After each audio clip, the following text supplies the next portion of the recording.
اعوذ باللہ من الشیطان الرجیم بسم اللہ الرحمن الرحیم واتل علیہم نبأ ابنی آدم بالحق اذ قربا قربانا فتقبل من احدہما ولم يتقبل من الآخر قال لأقتلنک قال انما يتقبل الله من المتقین۔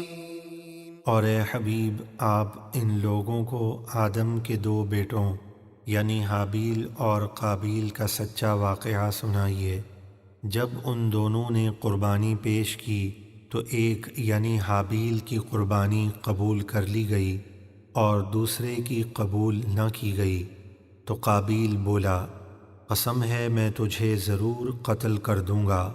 حابیل نے کہا اللہ تو صرف پرہیزگاروں کی قربانی قبول فرماتا ہے۔ لئن بسطت إلي يدك لتقتلني ما أنا بباسط يدي إليك لأقتلك إني أخاف الله رب العالمين۔ اگر تو نے مجھے قتل کرنے کے لیے اپنا ہاتھ میری طرف بڑھایا تو پھر بھی میں تجھے قتل کرنے کے لیے اپنا ہاتھ تیری طرف نہیں بڑھاؤں گا۔ بے شک میں اللہ سے ڈرتا ہوں جو تمام جہانوں کا رب ہے۔ إني أريد أن تبوء بإثمي وإثمك فتكون من أصحاب النار وذلك جزاء الظالمين۔ میں تو یہ چاہتا ہوں کہ میرا اور تیرا گناہ یعنی مجھے قتل کرنے اور تیری نافرمانی کا گناہ دونوں تیرے ہی سر پڑیں، پھر تو دوزخی ہو جائے اور ظالموں کی یہی سزا ہے۔ فطوعت له نفسه قتل أخيه فقتله فأصبح من الخاسرين۔ تو اس کے نفس نے اسے اپنے بھائی کے قتل پر ابھارا تو اس نے اسے قتل کر دیا اور وہ نقصان اٹھانے والوں میں سے ہو گیا۔ فبعث الله غرابا يبحث في الأرض ليريه كيف يواري سوءة أخيه قال يا ويلتى أعجزت أن أكون مثل هذا الغراب فأواري سوءة أخي فأصبح من النادمين۔ پھر اللہ نے ایک کوا بھیجا جو زمین کو اپنی چونچ اور پنجوں سے کریدتا تھا تاکہ اسے دکھائے کہ وہ کس طرح اپنے بھائی کی لاش کو چھپائے۔ یہ دیکھ کر قابیل کہنے لگا ہائے افسوس، کیا میں اس کوے جیسا بھی نہ ہو سکا کہ اپنے بھائی کی لاش کو اس طرح چھپا دیتا، تو وہ اپنی نادانی پر پچھتاتا رہ گیا۔ من أجل ذلك كتبنا على بني إسرائيل أنه من قتل نفسا بغير نفس أو فساد في الأرض فكأنما قتل الناس جميعا ومن أحياها فكأنما أحيا الناس جميعا وَلَقَدْ جَاءَتْهُمْ رُسُلُنَا بِالْبَيِّنَاتِ ثُمَّ إِنَّ كَثِيرًا مِّنْهُمْ بَعْدَ ذَلِكَ فِي الْأَرْضِ لَمُسْرِفُونَ۔